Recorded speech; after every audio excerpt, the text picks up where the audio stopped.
Hey Internet, it's Gunter. I've missed you. We are back in videos, back in business. And today we are repurposing some MageKnight figurines into D&D miniatures.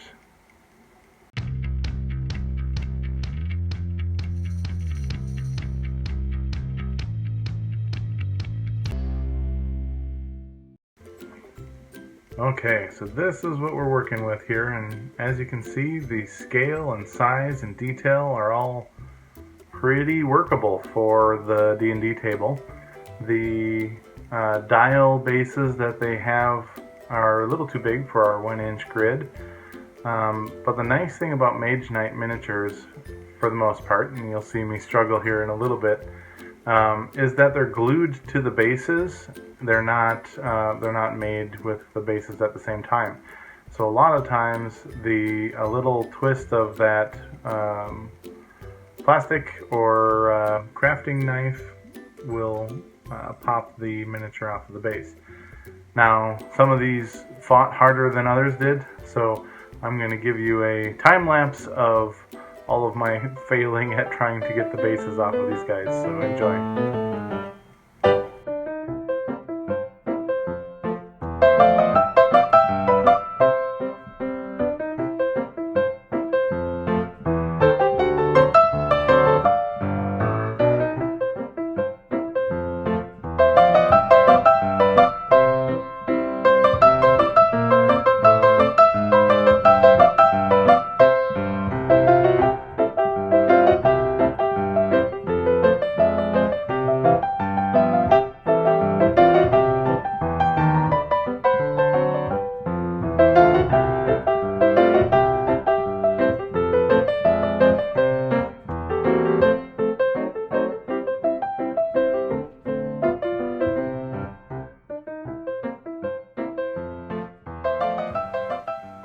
And with a little pop, the last mini comes free. And that's probably my favorite one. I love the build on that orc mini. It's just so cartoonish. And so we're going to be doing lots of different kinds of basing for all these different miniatures. Some of them have feet, some of them have bent feet that won't stand, some of them have the bottom of a dress on the floor, and then the skeleton there has a base that's so warped that we're going to have a surprise change of his original base. Will be something else at the end here. So we're going to just load them up onto the tray. If you're going to be using thermoset plastic like this, you want to make sure that you have a surface that you can pour the plastic and not worry that it's going to get on your furniture or you. So we're going to set them up there on that tray. As you can see, we've already used the 2-part plastic a few times on this particular tray, so it's probably going to be retired about the same time. Since we're finishing that set of plastic, we'll start another tray, because when you're doing bases and things, you need, in a lot of the cases, you need them to stand on the bases and be level, and so the previous project's plastic, the craters and bumps and blobs that are there make it harder to stand them on their bases, to glue them to the bases. So, but as you can see, I'm attempting here to see which ones will actually stand of their own volition. Most of them do, some of them don't. Yep, and that skeleton doesn't have a prayer there. I just gave up flat out. But most of the rest of them will stand on the feet flat. If you didn't have to damage them too hard pulling them off of the bases there. So I did have a pliers that I used, and I did have to clamp 2 of the pieces. I didn't have to saw any of the pieces this time, but sometimes you have to get a little handsaw out, and if you're trying to not break off the feet at the joint, which is another way if you're just going to pour new feet. So because the skeleton is hopeless at standing, I'm going to put him in this kind of gentle plastic clamp here. And as you can see, if I set the end of it up on the edge of the tray, then he's able to stand upright.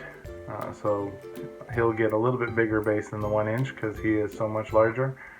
And actually it'll be a promotional kind of bust token almost that we'll be using for his base. So the bases that I'm going to use for this are going to be a combination of wood, which the plastic will just glue the feet to the wood. I'm going to use poured plastic bases, which are going to be ones that we've done in previous projects, and those adhere really well because it's the same kind of plastic adhering to itself. And then we'll have so there's the promotional token for the skeleton.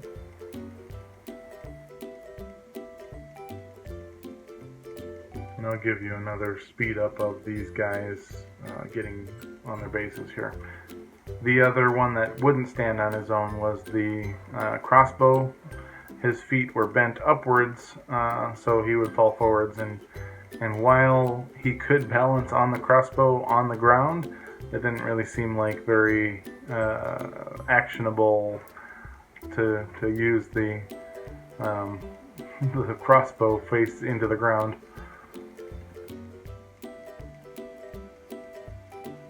So now that we've got them all set up and lined up and seeing which ones can stand, I'm going to mix the two parts of the plastic together. And if you've watched any of my videos, you've seen me do this a million times.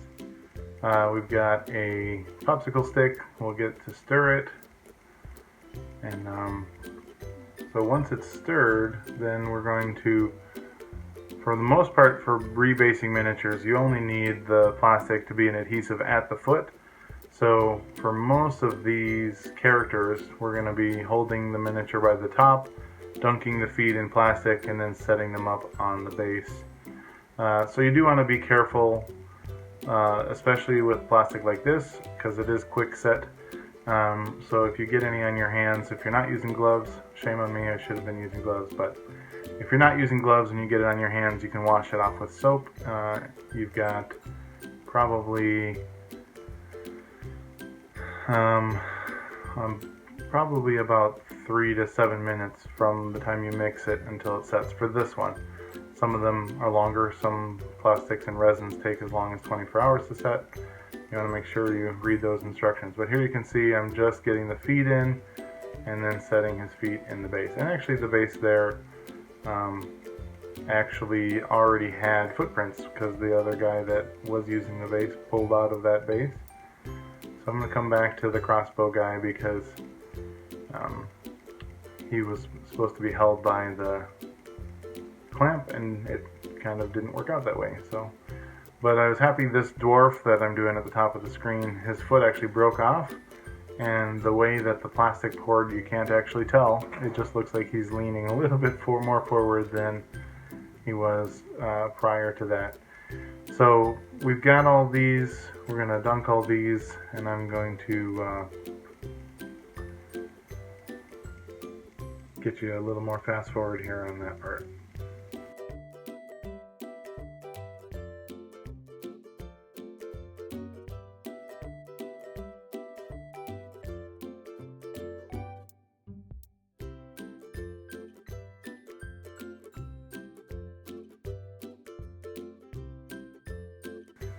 So I did end up pouring the plastic on the skeleton base, and it ended up setting around, which is what I wanted, and then having to cut it. There you can see the plastic kind of wicked over the top of the sorceress's dress, and we'll give that a little paint and it'll look totally fine. I was actually really pleased with how well these worked. You do want to make sure that you don't let any of the liquid plastic get under them, because they will glue down to the tray.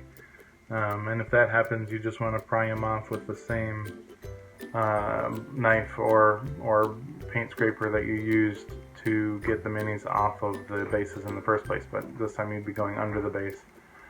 So I will have to cut around the skeleton here, but you can see his original base. We're actually going to paint it, and we're gonna paint it so that he's actually like standing or surfing on another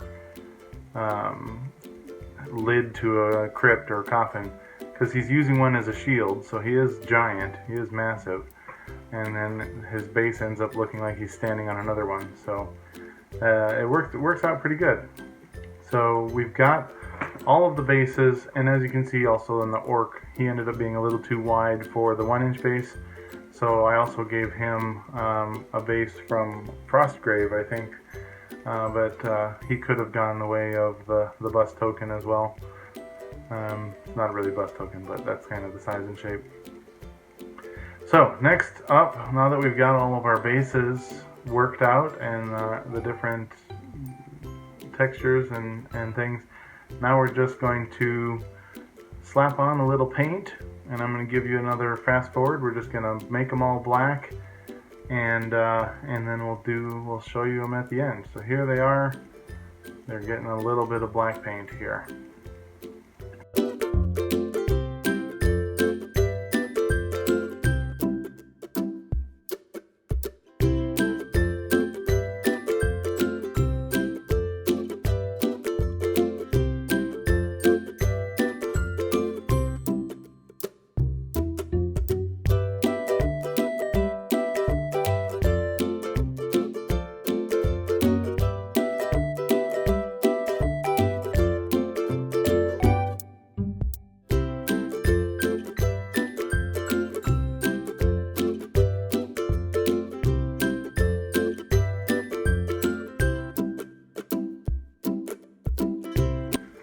Okay, so before we get to the big reveal at the end here, I do want to thank everybody for staying with us and supporting us in my little break, in my absence.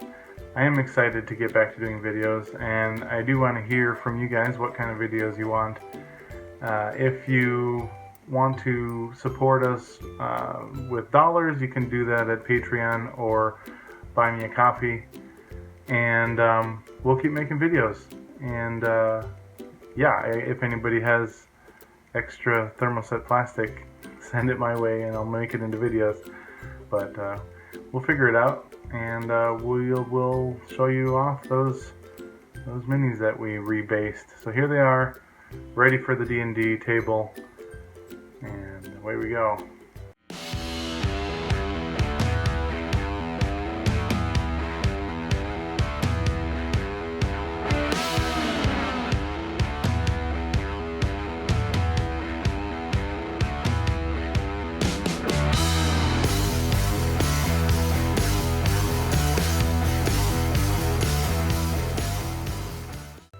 Alright, there you have it. That was today's video, and we'll keep them coming. We'll see you guys next time.